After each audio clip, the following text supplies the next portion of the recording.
विष्णु पुराण के अनुसार महर्षि दुर्वासा के श्राप के कारण स्वर्ग श्रीहीन यानी ऐश्वर्य, धन्य और वैभव आदि से विहीन हो गया। तब सभी देवगण समाधान के लिए भगवान विष्णु के पास पहुँचे। विष्णु जी ने उन्हें दानव के साथ मिलकर समुद्र मंथन करने का उपाय बताया। विष्णु जी ने कहा कि समुद्र मंथन से अमृत कलश निकलेगा, जिसे ग्रहण कर आप सभी अमर हो जाएंगे। अमृत कलश की बात देवताओं ने दानव के राजा बलि को भी बतलाई। वे समुद्र मंथन के लिए तैयार हो गए।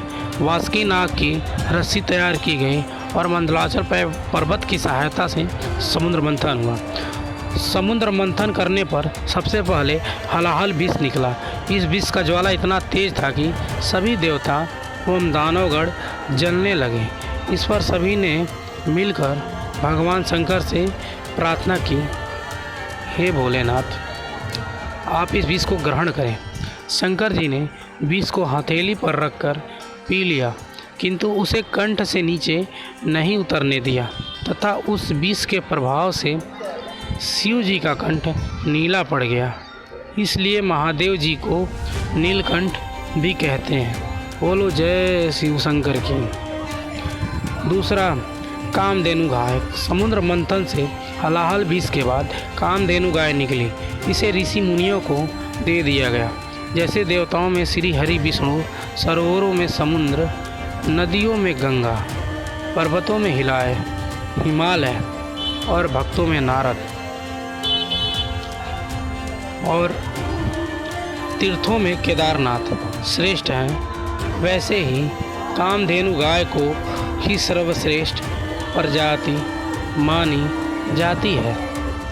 ऊंचे सर्वा घोड़ा।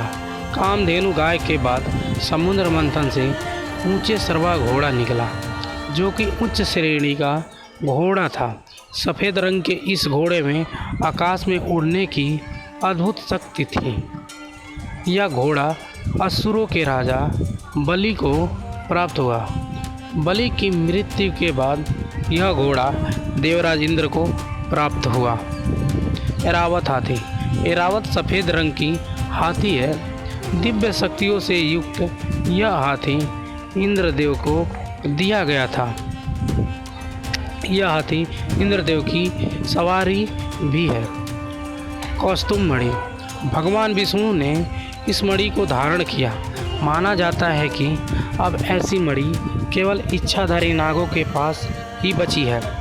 तब कालिया नाग ने अपने सर से उतारकर कान्हा को ये मणि दे दी थी। कल्प वृक्ष। इस वृक्ष को कल्पतरु भी कहते हैं। इसे प्राप्त करने के बाद देवराज इंद्र ने इसे सूर्यकानन में स्थापित कर दिया था। स्कंद पुराण और विष्णु पुराण में पराजित। देवी लक्ष्मी। समुद्र मंथन के दौरान रत्न के रूप में देवी लक्ष्मी की भी उत्पत्ति हुई थी। लक्ष्मी अर्थात समुद्र की उत्पत्ति। माना जाता है कि जिस भी घर में स्त्री का सम्मान होता है वहाँ समृद्धि कायम रहती है। अप्सरा रंभा। समुद्र मंथन के दौरान इंद्र ने देवताओं से रंभा को अपनी राज्यसभा के लिए प्राप्त किया था, जो इंद्र की राज्यसभा की नर्तकी भी है। पारिजात। समुद्र मंथन के दौरान पारिजात वृक्ष की उत्पत्ति हुई थी। पारिजात के फूल बहुत ही खूबसूरत होते हैं। हिंदू देवी देवताओं की पूजा में यह काम आते हैं। वारुणी देवी। समुद्र मंथन के दौरान जिस मदिरा की उत्पत्ति हुई उसका नाम वरुणी रखा गया। वरुण का अर्थ जल से उत्पन्न होने के कारण उसे वारुणी कहा गया। शंख। समुद्र मंथन के दौरान रत्न के रूप में शंख की उत्पत्ति हुई। 14 रत्नों में से एक शंख को माना गया है। चंद्रमा। समुद्र मंथन के दौरान चंद्रमा की उत्पत्ति हुई थी, जिसको शिव जी अपने सर पर धारण कर लिया था। धन्वंतरी। भगवान धन्वंतरी विष्णु के अंश माने जाते हैं और आयुर्वेद के जनक। अपने अवतरण के बाद इन्होंने ही लोक कल्याण के लिए आयुर्वेद बनाया और ऋषि मुनियों और वेदों को इसका ज्ञान दिया।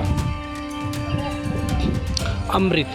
भगवान धन्वंतरी लास्ट में अमृत कलश हाथ में लिए हुए ही निकले थे, इसलिए 14 ही रत्न माने जाते हैं। अगर यह वीडियो अच्छी लगी हो तो कृपया लाइक और सब्सक्राइब और मेरे चैनल को सब्सक्राइब जरूर कर दीजिएगा।